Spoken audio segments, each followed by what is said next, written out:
Buenas noches, una vez más estamos viendo este libro de Romanos. Nunca nos olvidemos que Pablo no había visitado esta iglesia de Roma, una iglesia compuesta por romanos y judíos, pero, o mejor dicho, gentiles, ¿no? Entre griegos, romanos y todo, y judíos.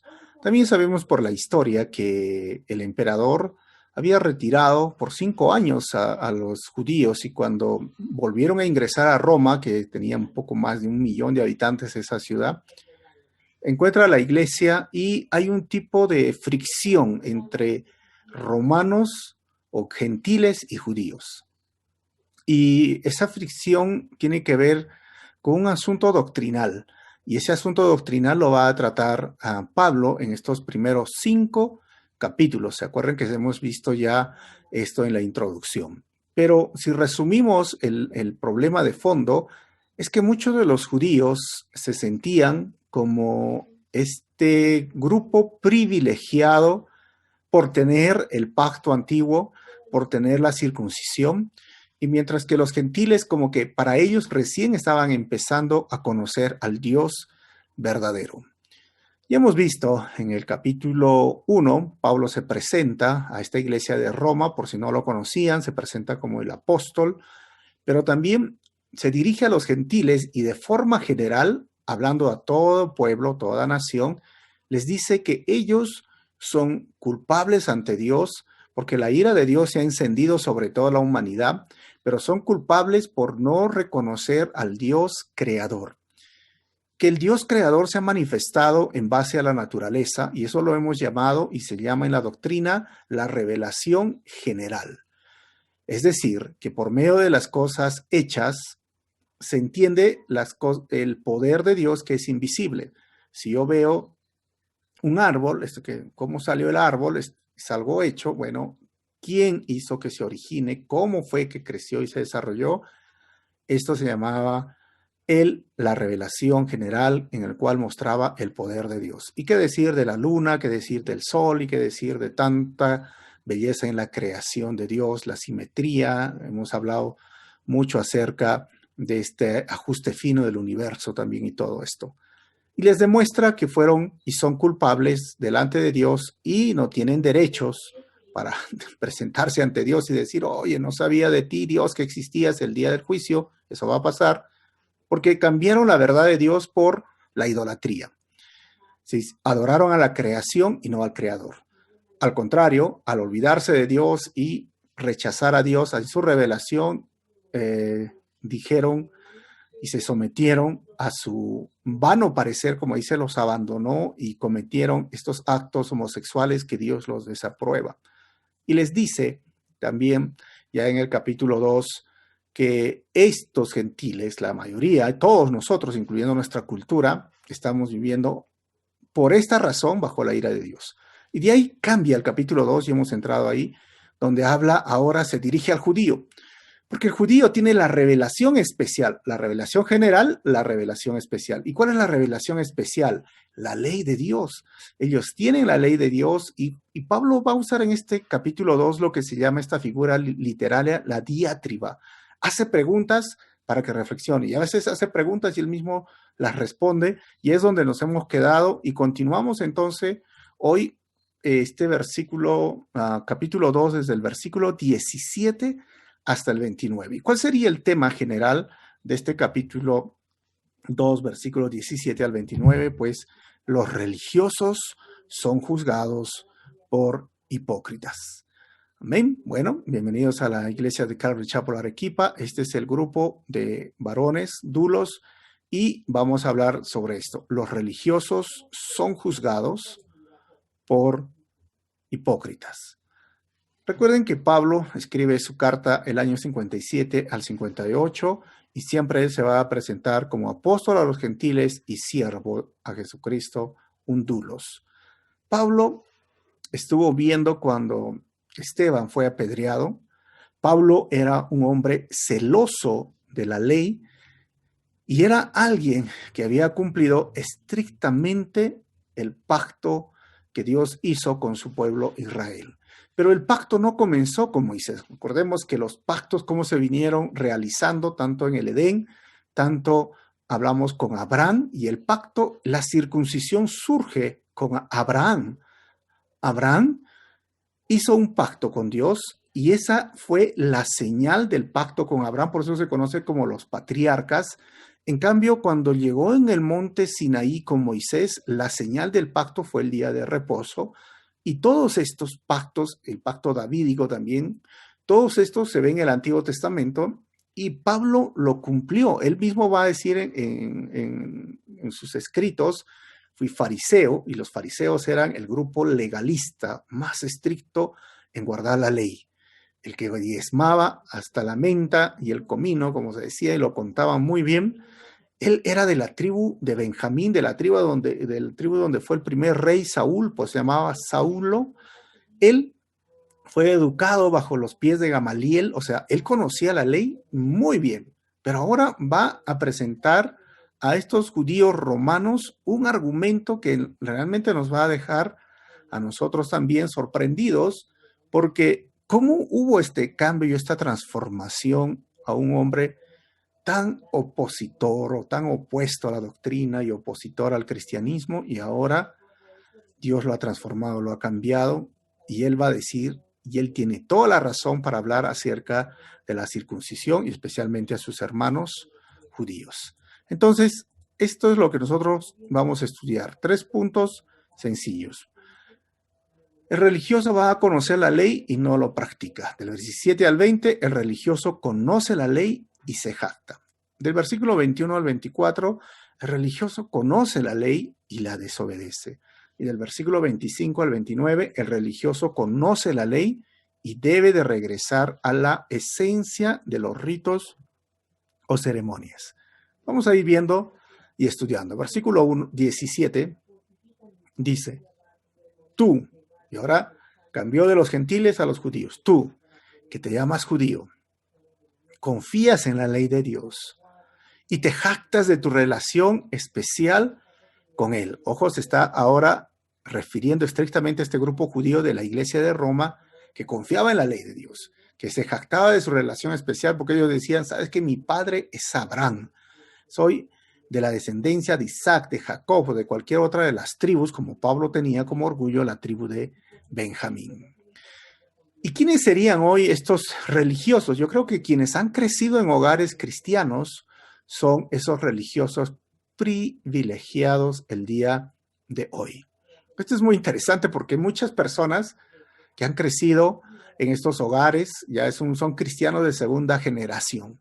Yo casi don, bueno, diríamos a partir de los 5 años que conocí al Señor, mi esposa más bien sí nací en un hogar cristiano y muchas otras personas que hemos tenido que tomar nuestra decisión de seguir a Jesús como Señor y Salvador, pero muchos crecen como esta vida religiosa, como que se sienten privilegiados, que conocen la ley, que conocen las historias del Antiguo Testamento, etcétera, etcétera, y un día a veces, los hijos de los pastores son peores, ¿no? Y me acuerdo un hijo de pastor que vino hace tiempo a la iglesia y teníamos un concurso bíblico así con los jóvenes y el hombre se lo sabía todo porque había escuchado a su papá bastante, pero tenía una vida terrible.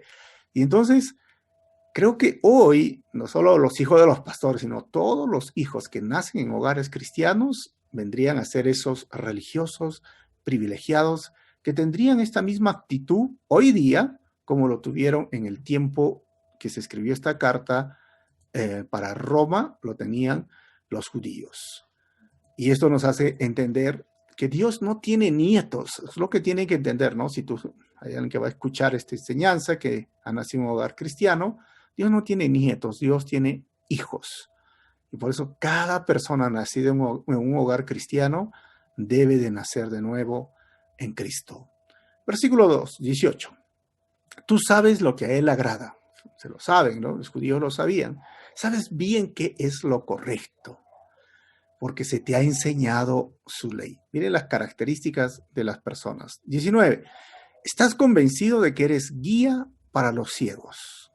Guía para los ciegos. Yo conozco, sé, y luz para los que andan perdidos en la oscuridad, porque obviamente ellos eran personas que sabían pues el camino. Lámpara es a mis pies tu lumbrera, a mis caminos, como decía el salmista, pero ellos lo sabían, ¿no? 20.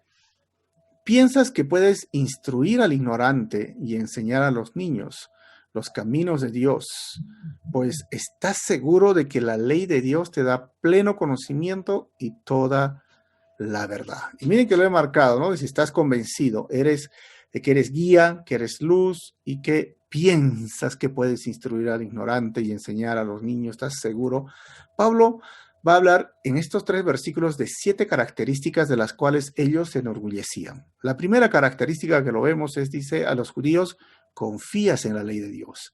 La segunda, te jactas de tu relación especial con él. Tercero, tú sabes lo que a él le agrada. Cuarto, sabes bien qué es lo correcto. Quinto, se te ha enseñado su ley. Sexto, estás convencido de que eres guía para los ciegos, eres luz para los que andan en oscuridad y instructor, como hemos visto, ¿no? Para aquellos que no conocen la ley o los niños. Y 7, estás seguro de que la ley de Dios te da pleno conocimiento y toda la verdad. Estas características que muestra a los judíos religiosos, creo que es la misma característica que debería de hoy preocuparnos a aquellos que estamos en la iglesia muchos años. Si tú tienes más de 5 años, 4 años, 5 años en la iglesia, o tienes 15 o 10 o 20 años, mira que las mismas características pueden ser ahora las que revela Pablo, las que muestra Pablo, las que te van a condenar. Porque si no se trata de conocer, se trata de vivir. Y eso es algo que Dios va a evaluar y evaluará siempre nuestras acciones como nuestras actitudes. Y Dios nos hará responsables de nuestros motivos y acciones. Siempre esto es lo que va a hacer. Para Dios no solo es cuestión de que tú te aprendas un versículo de memoria o de que tú estés en un estudio bíblico o de cuántos cursos hayas pasado o estudiado. Para Dios no es esto lo que va a impresionarlo. A Dios le va a impresionar cuál es tu actitud frente a la ley. ¿Qué es lo que realmente te motiva a hacerlo y por qué quieres hacerlo? Cuando Dios da la ley a Moisés, Él da para que sea una guía, sea un instrumento en el cual se pueda encontrar qué es verdad y qué es mentira, o qué se debe de hacer y qué no se debe de hacer. Pero ahí lo que se llamaba el espíritu de la ley, o sea, la intención de la ley era no perjudicar al prójimo y adorar al Creador. Pero los judíos agarraron, y hay un dicho que tenemos, ¿no? Echa la ley, echa la trampa, y pensaban que a Dios le gustaba simplemente algo que ellos consideraban más relevante que otra cosa. Por ejemplo, los sacrificios. Ellos pensaban que los sacrificios, oye, a Dios le gustan los sacrificios, así que hagamos más sacrificios. Cuanto más sangre corra, si diríamos, no, oye, eso más le va a gustar a Dios. ¿Qué más? Veamos la interpretación de la ley. Y así que sacaron 613 mandamientos para hacer, pero ¿qué significa trabajar? ¿Qué significa guardar el sábado? ¿Qué significa hacer esto, lo otro, lo otro? Y al final llegaron a un punto donde estaban viviendo una vida totalmente alejada de la intención. Y en lugar de simplemente entender que a Dios le importa también las actitudes y no solo las acciones, les importa las intenciones del corazón y no solamente que tú observes el día sábado como judíos o que te vistas muy bien como judío o que cumplas las 7 fiestas que había en el año. Dios estaba interesado en el corazón y por muchas veces los profetas denunciaron eso, que estaba harto de los sacrificios y que él realmente quería un espíritu contrito y humillado, es decir, un espíritu que realmente busque a Dios. O sea, ellos se veían, sí, son el pueblo privilegiado, o sea, soy judío, mi padre es Abraham, Isaac, Jacob, pero se olvidaban que los privilegios realmente traen ese tipo de responsabilidades que muchas veces nosotros hoy como cristianos nos olvidamos, ¿no? Es igual hoy, ¿no? Unas personas a veces, es triste que dentro del contexto, diríamos, de las escrituras, dice, oh no, yo he leído la Biblia 2 o 3 veces en mi vida, conozco tales cursos, conozco tanto tiempo del Evangelio, mira, conozco estos temas y bla, bla, bla, bla, bla, pero tienen unas actitudes que totalmente nos hacen ver que se han vuelto religiosos y no están adorando al Señor. Tienen unas actitudes terribles y ahora están viendo hasta en cuestiones de doctrinas como privilegios y se olvidan de las responsabilidades, porque al final, hermanos, el privilegio conlleva responsabilidad. Sí es cierto, he sido elegido. Sí es cierto, Dios me escogió. Sí es cierto, Dios me llamó. Sí es cierto, Dios me hizo nacer de nuevo, me convirtió. Soy nueva criatura, he sido perdonado, soy regenerado, soy justificado, he sido adoptado. Sí he sido, además, ahora soy santificado por la gracia y misericordia del Señor. Hoy tengo una herencia incorruptible. Sí es cierto, tengo privilegios cuando entiendo asuntos doctrinales o hasta teológicos y muchos se sienten así privilegiados, es decir, Dios me eligió a mí, bueno, y al otro no le eligió, miserable el otro, ¿no? Que se pierda. Y nos olvidamos de las responsabilidades. Otra vez, como dice Efesios, si Dios nos escogió y nos llamó para que se reflejemos siempre a su Hijo Jesucristo. Del versículo 21 al 24, el religioso conoce la ley y la desobedece. Miren, dice Pablo, ahora bien, si tú enseñas a otros, ¿por qué no te enseñas a ti mismo? Y ahí viene la diatriba, ¿no? Predicas a otros que no se debe robar, pero tú robas, y les está hablando a los que guardaban la ley, ¿no? Enseñas y robas. 22, dices que está mal cometer adulterio, pero tú cometes adulterio, condenas la idolatría, sí, pues porque ellos son los únicos que adoran al Dios vivo, pero tú usas objetos robados de los templos paganos. O sea, totalmente los judíos se habían desviado de la intención de la ley, pensando, uno, soy el pueblo privilegiado, he sido escogido, he sido elegido, Dios, mi padre es Abraham, Isaac, Jacob, pero se estaban olvidando de estos detalles y que Pablo lo denuncia, o sea, sabes que no debes robar y estás robando. Y no solo Pablo los denunció a estos judíos, o diríamos aún a los líderes judíos, Jesús mismo los denunció. Ustedes han creado, les decía, no sé si recuerdan, el Corbán, un sistema en el cual si un hijo prometía, tenía problemas con papá o con mamá y tenía dinero y no quería ocuparse de su vejez porque no había seguro social en ese tiempo o seguro en el sentido de estar retirado y te daban tu pensión, pues la ley decía que el hijo debería ocuparse de su padre y de su madre cuando sean ancianos. Pero por muchas razones los judíos tenían problemas. Y entonces encontraron una solución de cómo no ayudar al anciano, que el hijo se alivie de esa carga y dé esa ofrenda al templo. Y ellos decían, no, pero ya le has dado al templo y no puedes ayudar a tu papá. Y era legal. Y el anciano que sufriera no les importaba. Cuando Jesús los denuncia a ellos, por eso los llama hipócritas.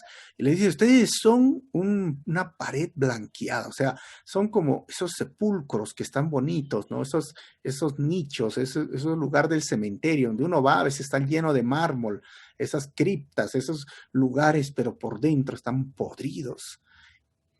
Son una generación de vivos. O sea, Jesús fue el hombre más duro con ellos, que simplemente decían y conocían la ley y enseñaban, pero no la vivían. Y no la vivían porque recuerden que hay dos puntos muy importantes que lo vamos a tratar, donde Jesús les muestra y los desenmascara. Si ustedes se acuerdan de Mateo capítulo 5, el sermón del monte, cuando Jesús está hablando y vienen muchas personas a escuchar este famoso sermón del monte, que es todo el capítulo de Mateo capítulo 5, pero lo más importante empieza a partir del versículo 19 hasta el 48, donde hay una palabra en la Reina Valera, dice, yo os digo. No sé si ustedes revisan. ¿Ustedes escucharon lo que dice la ley? Sí, pero yo os digo, y yo os digo, y yo os digo. Se repiten tantas veces. Dos ejemplos.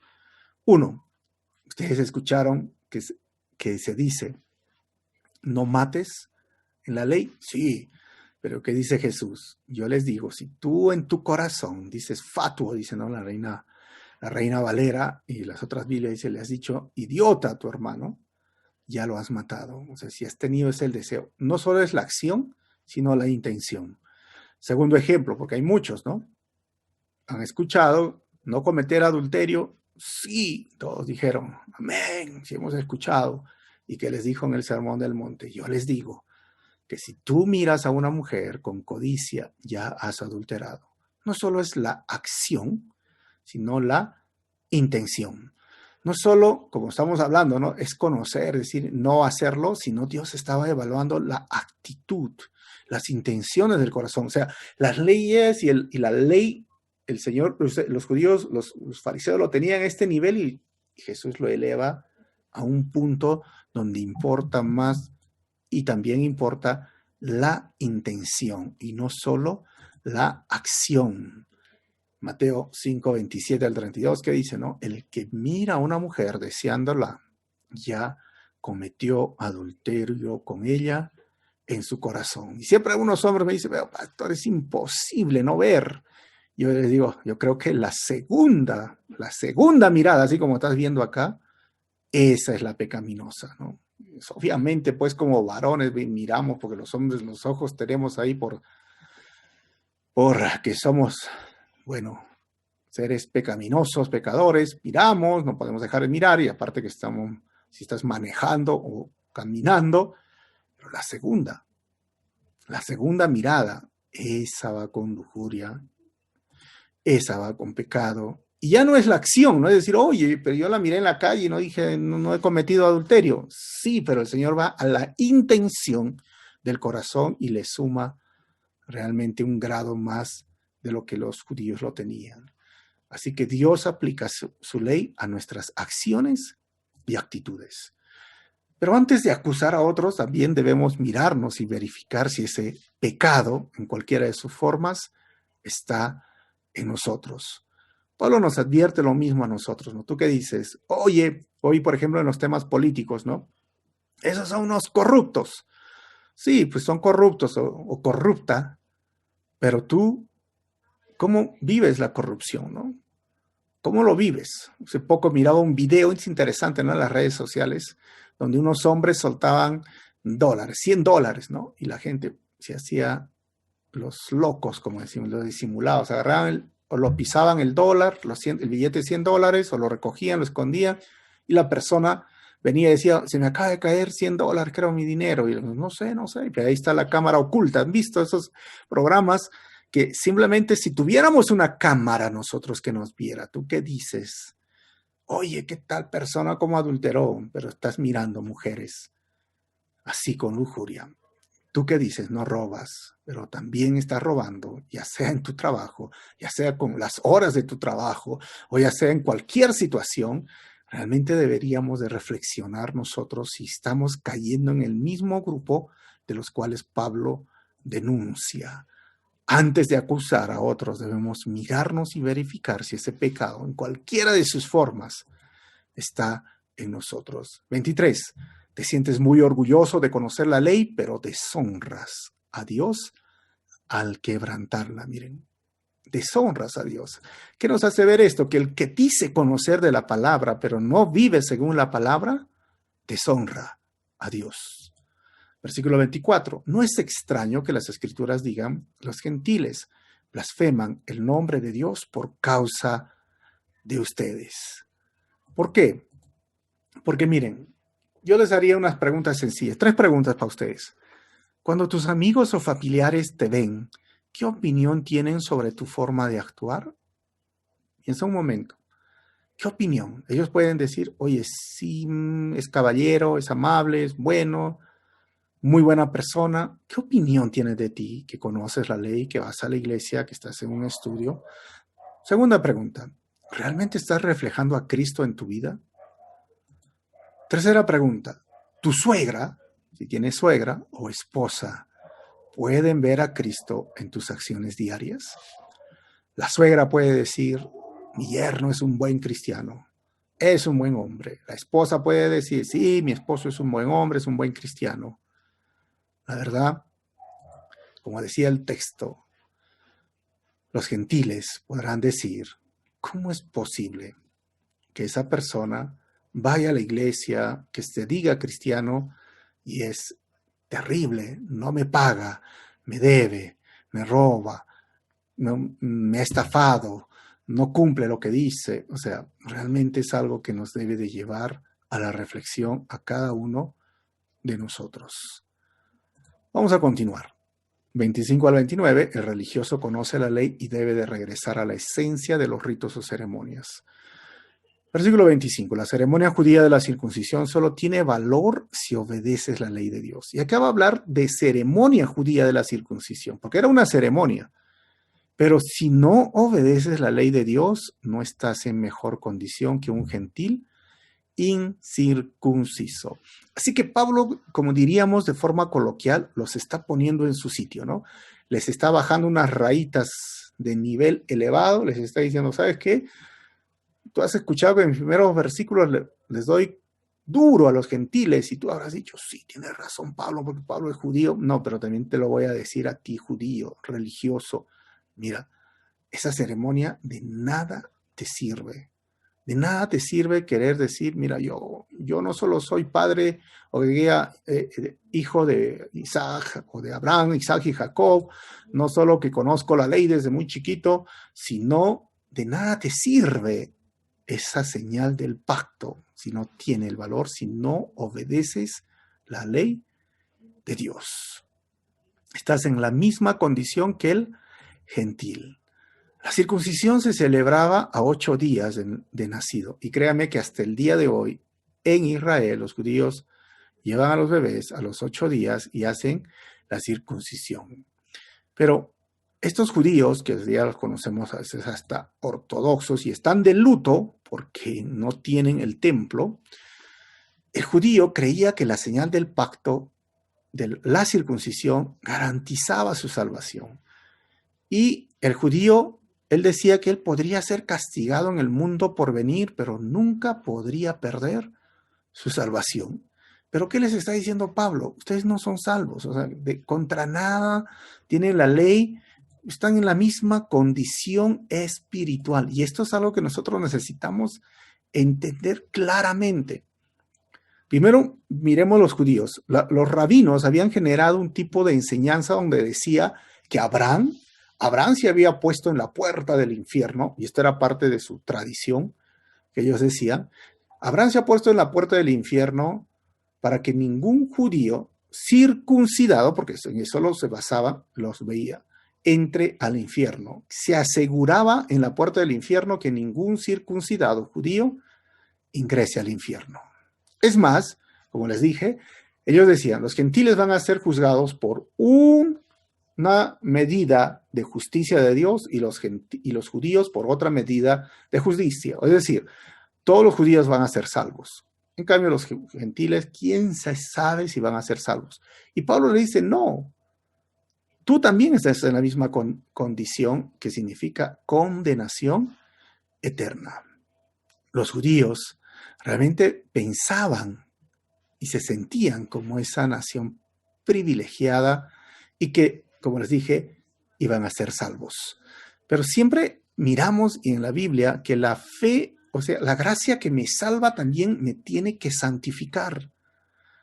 Podemos ver la seguridad de nuestra salvación ahora hablando de nosotros, pero también hay muchos versículos que deben llamarnos nuestra atención, de donde diga, no todo el que me dice Señor, Señor, entrará al reino de los cielos.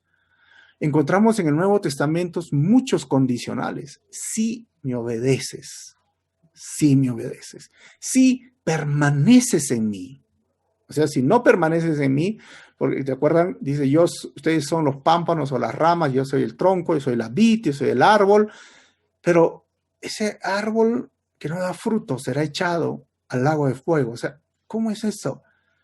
Esto es muy importante que podamos entender. Si la gracia que me salvó, también debe de santificarme. Porque esto es ratificar que soy salvo cuando vivo en santidad. Los judíos pensaban eso de la circuncisión, pero es curioso, si estudiamos la circuncisión, los primeros que practicaron la circuncisión fueron los egipcios y luego lo adoptaron. El Señor lo adoptó dentro de su pueblo. Los egipcios se circuncidaban. Era interesante, ¿no? Y recuerden que los egipcios son antes que los hebreos, ¿no? Y todavía en este pueblo. Y es más, Cuando miramos en Génesis 17:26, Ismael fue circuncidado. ¿Y qué tiene que ver? ¿Por qué mencionas a Ismael? Pues Ismael no fue el hijo de la promesa, no fue el pacto. Recuerden que fue el hijo del esclavo y al final fue desechado, y ahí es donde vienen los árabes. O sea, Pablo va a hablar completamente las cosas claras referente a las ceremonias. Así que las ceremonias o ritos religiosos, hermanos, solo sirven si se comprometen a continuar obedeciendo todos los mandamientos de Dios. Es lo que dice Pablo. Si no, no te sirve. Hoy tenemos nuevos ritos y ceremonias, ¿no? Hemos hablado del bautismo en agua.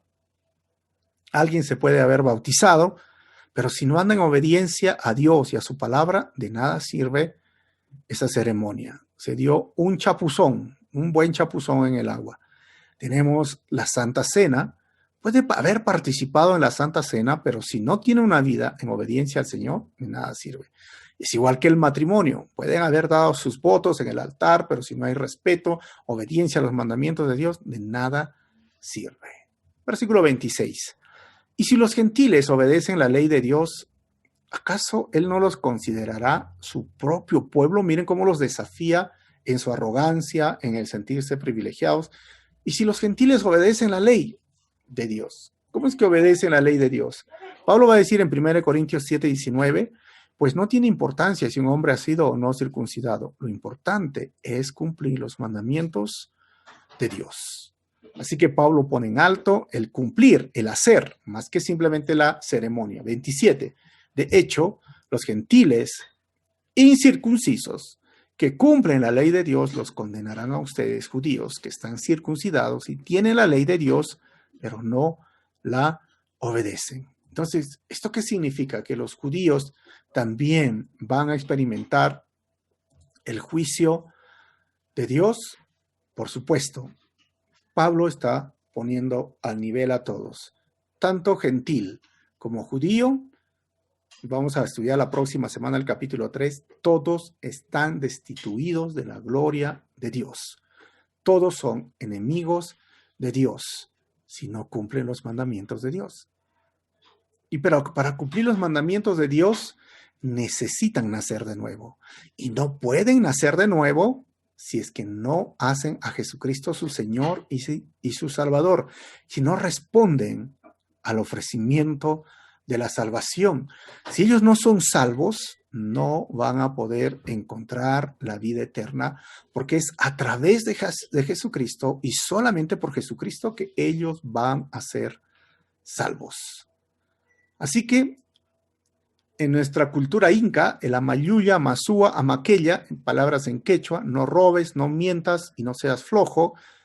Y si decía no robes, y ese inca es gentil, no robaba y cumplía la ley, aunque ellos no conocían la revelación general especial, la Biblia, pero conocieron la revelación general, donde hay un Dios, donde hemos hablado de este tema acerca del argumento a favor de Dios en base a la moralidad, y ellos lo tenían y sabían que era malo robar, por lo tanto pusieron amayuya. Pero tenían, por eso dice, los gentiles por naturaleza obedecen lo que la ley dice, no mientas o no robes, y el judío que sabía, y la ley, los 10 mandamientos decía, no robes o no tomar codicia, no robar, y robaba, y en eso se basa Pablo, donde dice, los gentiles incircuncisos que cumplen la ley de Dios, no robar, los incas, pongamos un ejemplo, los condenarán a ustedes, judíos, que sabían que en los 10 mandamientos dicen no roben, que están circuncidados, tienen la ceremonia y tienen la ley de Dios, no roben, pero no la obedecen. Es decir, gentil y judío estarán en el mismo lugar. Y esto nos hace entender que no solo hay que decir, también hay que hacer. No es decir sobre los mandamientos de Dios y no hacer. No, es decir y hacer. Decir y hacer. Decir y hacer. Decir y hacer, hermanos. Eso es lo que nos va a hacer merecedores, o ser dignos, o ser personas que vamos a poder realmente vivir un evangelio real. no un evangelio religioso. 28. Pues no es un verdadero judío solo por haber nacido de padres judíos, ni por haber pasado por la ceremonia de la circuncisión. Claramente lo hemos visto en todo el contexto. Al final, uno es cristiano y pertenece a la familia por las cualidades tanto externas e internas. Es decir, he nacido de nuevo y eso se ve. Como dice el texto, ¿no? Crea en mí, oh Dios, un limpio corazón. Es como si Jesús entrara en nuestro corazón negro de pecado y empieza a lavarlo, a limpiarlo, porque ¿cómo sé que he sido regenerado? ¿Cómo sé que he nacido de nuevo? ¿Cómo sé hoy que soy hijo de Dios? Pues por tus frutos. Simplemente. Y no solamente por decir, oh, soy cristiano, sino por hacer. Esto es algo que muchas personas no lo entienden y se han vuelto religiosos. Y piensan que conocer de Dios, que leer la Biblia, que ir a la iglesia, que vestirse como cristianos, esto me hace merecedor de la salvación. Pues claramente Pablo está diciendo, decir y hacer. De nada te sirve conocer la ley y si no la vives o la practicas. ¿Podrá salvarte esto? Estarías en la misma situación que los judíos. No, la religiosidad ni la religión va a salvar a nadie, solo Cristo. Vamos a terminar, versículo 29. No, dice Pablo. Un verdadero judío es aquel que tiene el corazón recto a los ojos de Dios. La verdadera circuncisión no consiste meramente en obedecer la letra de la ley. Por eso digo, no solo es volverse religioso, sino que es un cambio en el corazón, producido por el Espíritu. He nacido de nuevo, he sido regenerado.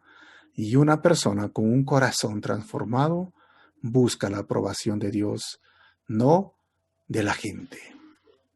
¿Cómo sé? Como preguntaba hace un momento, si he nacido de nuevo, he sido regenerado, tengo el Espíritu Santo, soy hijo de Dios, pues por tus hechos. Porque si no hay un cambio en el interior, tampoco se va a ver en el exterior.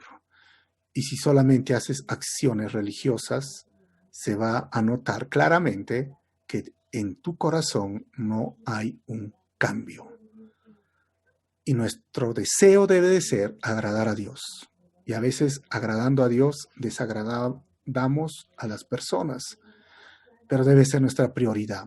Normalmente vamos a agradar a todos si agradamos a Dios, pero en algunas circunstancias vamos a desagradar a los religiosos y a veces vamos a desagradar a los enemigos de Dios, obviamente.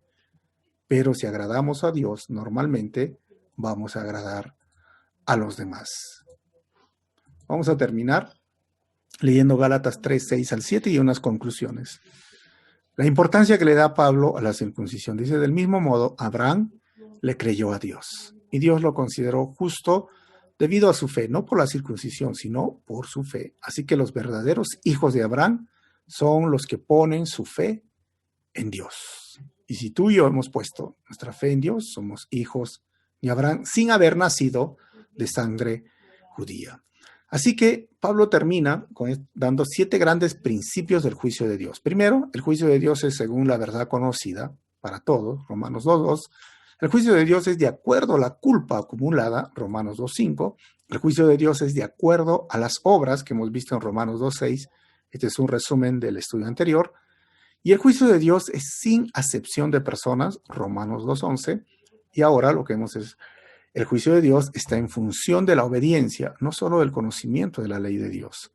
Número 6, y esto es lo que hemos visto, el juicio de Dios llega y Él conoce los secretos del corazón. Y séptimo, el juicio de Dios es de acuerdo a la vida práctica en obediencia, no por cumplimiento de las ceremonias o los ritos religiosos. Así que judío y gentil serán juzgados por todas estas razones. 4 conclusiones. Primero, el nuevo nacimiento es la única manera de ingresar al reino eterno de Dios. Número 2, Dios siempre nos evalúa y nos juzgará por nuestras acciones e intenciones. Número 3, las ceremonias o ritos religiosos no tienen valor si no se continúa en obediencia a los mandamientos de Dios. Y número 4, el juicio de Dios es para los que conocen la ley de Dios y para los que no conocen.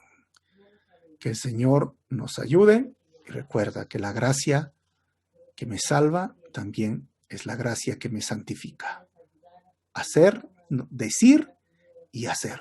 Vamos a orar. Señor, gracias por este tiempo, gracias por tu palabra y gracias por hacernos entender estos versículos que realmente sin ti no podríamos nosotros vivirlo. Por eso Pablo decía, el justo vivirá por la fe, o el que cree será declarado justo solo por el creer. Y el creer me lleva a hacer, a vivir. Ayúdanos, Señor, en este mundo lleno de pecado, en nuestros deseos carnales que muchas veces nos hacen caer en vergüenza cuando miramos una vez más tu palabra. Solo necesitamos de ti. Y quita de nosotros una religiosidad falsa, porque a veces se va formando así con el paso de los años. Quita de nosotros, Señor, el deseo de sentirnos mejores que otros, porque esto simplemente nos condena más cuando desobedecemos tu palabra. Que tu gracia, Señor, nos ayude y limpia nuestras vidas esta noche. Pido esto en tu nombre, Jesús. Amén.